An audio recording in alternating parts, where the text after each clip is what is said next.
Okay guys, I've just gotten back from the intense 2-day exhibition that is LVMH Watch Week 2025, which kind of begs the question why it's referred to as a watch week, but we don't have time for that. Let's not dissect that right now, and instead focus on highlights from each of the participating brands and some interesting insights from my conversations with their various CEOs. So let's just dive right into it.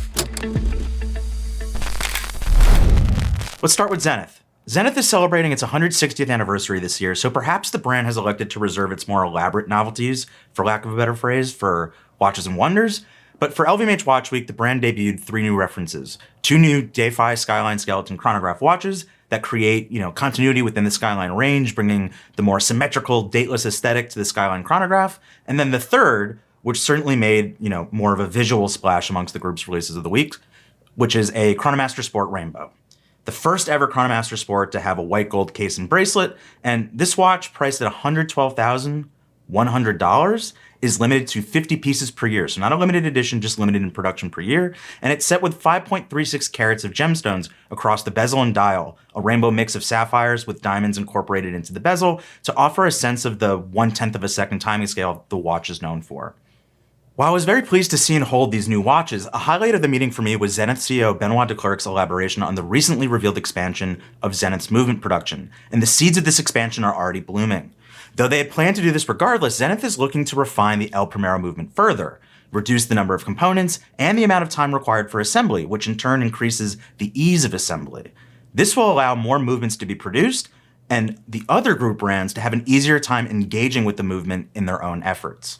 So this is very key. This is a perfect segue into the biggest news out of Bulgari this week, with the brand's new BBS 100 Lady Solo Tempo automatic movement, and that Zenith will be tasked with industrializing it for use within the group. Incredibly, despite its size, just 19 millimeters wide and 3.9 millimeters thick, the automatic movement has a 50-hour power reserve, and it also has a full balance bridge to resist against shock, and it doesn't increase the thickness or overall size of their Serpenti watches compared to their quartz equivalents, which will remain in the catalog as well. The movement has been rolled out in a range of various Serpenti models in various metals, and according to Bulgari CEO Jean-Christophe Babin, it was created to fill a gap in its daily watches for women and add a layer of authenticity for the Serpenti as a watch that is available with true mechanical watchmaking and bolster the brand's perception as a true watchmaker across its entire catalog. So this is certainly a wonderful development, especially for the world of, though I hate to engender watches, the world of women's timepieces. Speaking of mechanical elevation, Hublot, amongst a new color trio of Spirit of Big Bang watches in green, beige, and sky blue ceramic, and a green Saxum Big Bang tourbillon, the 3 headliners for me are the Mecha 10 watches that debuted the new HUB 1205 10-day hand-wound movement that allows for a smaller 42mm case. You have titanium, carbon, and king gold, but for me, while the more compact case is very cool, I'm equally excited by the incorporation of hand finishing on the caliber without an increase in the retail price of the watch, which starts at $23,000 in titanium. In speaking with Hublot CEO Julien Tournard, when I raised my surprise at the introduction of hand-finished bridges without an increase in price, his response was that he was comfortable, where possible, in decreasing the brand's margins in order to elevate quality even further, a burden the brand is willing to bear in the name of raising Hublot quality and market proposition to even higher heights. According to Julien, this element of hand finishing will not necessarily be found in every new watch, but it will be found in more watches down the line. He also made it clear that, though there is no formal timeline, presumably within the next 2 years, he plans to transition the catalog, whether in-house or externally sourced, to only premium movements. This suggests, despite being a bestseller from the brand, that we can expect the Sellita-based lines like the Classic Fusion to be possibly phased out. I mean, not the model, but the movement itself. We have already seen movements like the Zenith El Primero leveraged by Hublot in its Spirit of Big Bang. It will be interesting to see what calibers Hublot will seek out, whether from Zenith or beyond. But again, let's be very clear, the Mecha 10 is very indicative of Hublot's strength as an in-house movement maker, and that's not changing. Moving on to Tag Heuer. Tag Heuer introduced new models across various collections with a new purple duo of Carrera chronograph watches, one of which is on my wrist and we'll be taking a closer look at soon. But there's also new Carrera chronograph watches with diamond set bezels, a new set of smaller Carrera date watches, and a new pair of Chronosprint pieces with Tag Heuer's distinct complication that causes the chronograph secondhand to behave like a speedometer indicator of a Porsche, revving up, or Porsche, excuse me. But the marquee novelty has to be the new Formula One chronograph range that comes on the heels of LVMH securing its F1 partnership with Tag Heuer as the official timekeeper. So this is a major development. Congratulations to the brand. The watches, while timely, were developed prior to the cementing of the F1 partnership and are more so a pursuit that stems from, according to newly appointed Tag Heuer CEO Antoine Pin, the brand's core mission, delivering timepieces that are synonymous with counting time, or elapsed time, which is of course the world of chronographs and motorsports. This new collection, comprised of 3 watches and 1 special Oracle Red Bull edition, finds itself in a new 200-meter water-resistant 44mm titanium case that is only 47mm lug to lug thanks to its redesigned integrated case style. A notable element both the collecting community and members of the press were quick to point out was the fact that all the watches have a closed case back, and they used the Caliber 16, a movement based upon the historic ETA 7750. It is an element that those who prefer fully in-house calibers may not love, but Antoine Pin explained that this was a calculated move to keep the price of these chronographs down, the collection starting at a price of 4,600 Swiss francs compared to, say, an in-house caliber-driven Carrera chronograph Purple, which is priced at 6,500 Swiss francs. The ETA-derived caliber also explains the closed caseback, which Pin noted keeps the watch thinner and less costly for the consumer, and quite frankly, he also believes exhibition casebacks are best reserved for the brand's in-house movements. On the subject of Formula One and accessibility, I raised the point that with Tag Heuer's imminent increase in visibility within the sport, the Formula One watch, which we saw last revived in collaboration with Kith, would be an excellent platform to create a more accessibly priced watch for F1 fans to indulge in. Because since the Kith collab, we've had no formal word if this was a one-time thing or if the revival would enter the regular catalog. With a smile, Pin cheekily remarked we are only 20 or so days into the new year, and that his remark is perhaps telling of the answer to my question. So I would say keep your eyes peeled for developments on that front. It would seem the revival was definitely not a one-and-done affair, but stay tuned. Before diving into the Louis Vuitton side of the equation, which also includes Daniel Roth and Gerald Genta, Tiffany & Co. and Lepe made their first ever LVMH Watch Week debuts.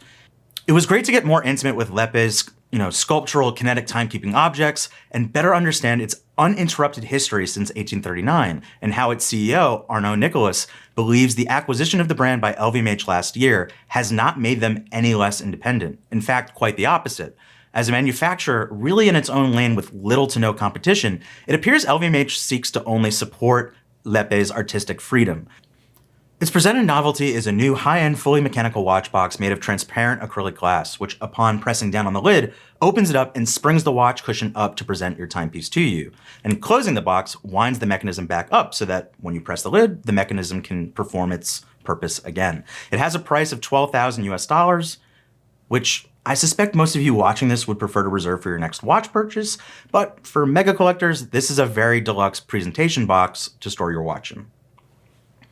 So I have to confess, I thought I would not be super fascinated by Tiffany & Co.'s watch creations upon the press packets arriving shortly before the show, but during my visit, my perspective completely changed. As the proclaimed king of diamonds, holding these various watches, which admittedly skew more towards being artistic and high-end jewelry, were marvelous in hand. The brand's distinct perspective and mastery of diamonds leads to intriguing details, such as watch crowns that are shaped and set in the same manner you would see like a really nice diamond earring. It's very cool.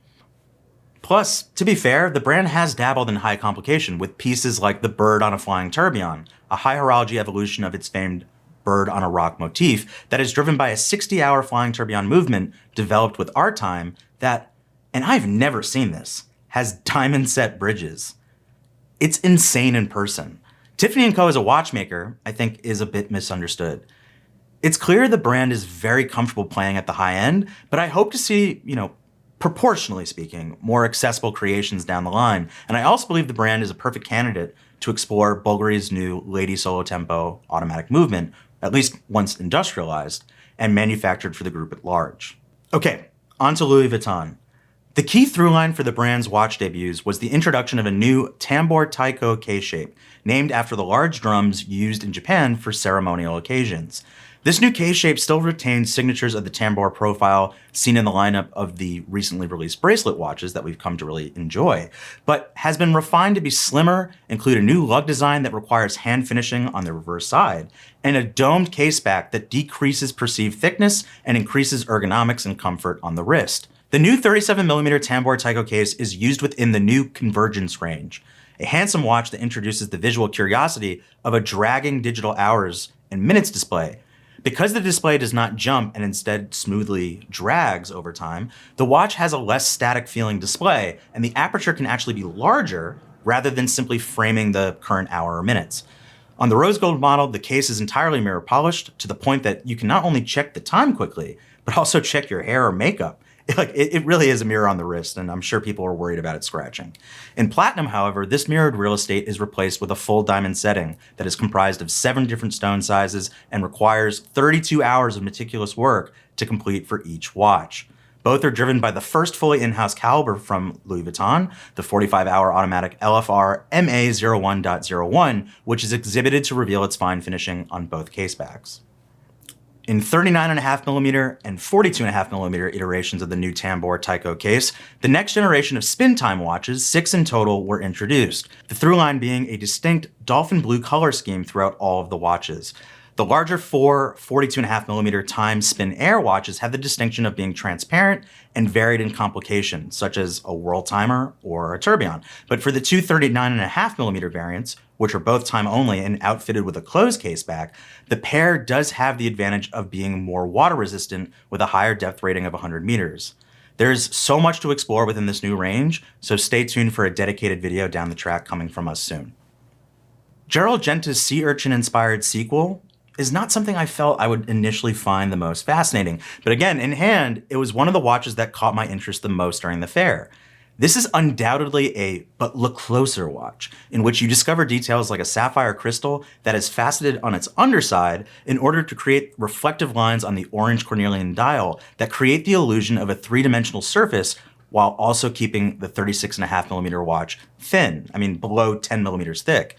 Its 9.64mm case thickness can also be attributed to its usage of the Zenith Elite movement, which is only 3.65mm thick itself. The thing that really blew me away, however, is that despite all of the artisan mastery within the group, it was said that only one person is capable of setting the 137 fire opal gems onto the 3N gold case, and that all the others who had attempted to do so were unable to complete this meticulous operation. Looking at the watch, I would love to see this piece on the wrist of someone like Jeff Goldblum at the next Met Gala. I think it would really suit both like his aesthetic and personality very well. This is a watch that certainly is a bold statement on the wrist, and believe me, seeing it on the wrist of men while at the exhibition, not on women, it certainly is unisex. So it's definitely worth checking out the Gerald Genta Sea Urchin Fire Opal. Last but certainly not least, Daniel Roth revealed its next subscription series limited to 20 yellow gold pieces. The new Daniel Roth extra flat subscription watch is dimensionally identical to the original time-only Daniel Roth it was inspired by, but utilizes a brand new in-house DR002 movement developed by La Fabrique du Temps Louis Vuitton. Measuring 35.5 millimeters wide, 38.6 millimeters in length, and 7.7 millimeters thick, the case is made the old-fashioned way, with each lug a separate component that is soldered by hand one at a time to the case middle. And the dial is also fabricated in a very traditional way, comprised of a base and chapter ring made of solid gold. Both components are turned in-house, and each dial requires 10 hours of work to create using engines and machines that date all the way back to 1850.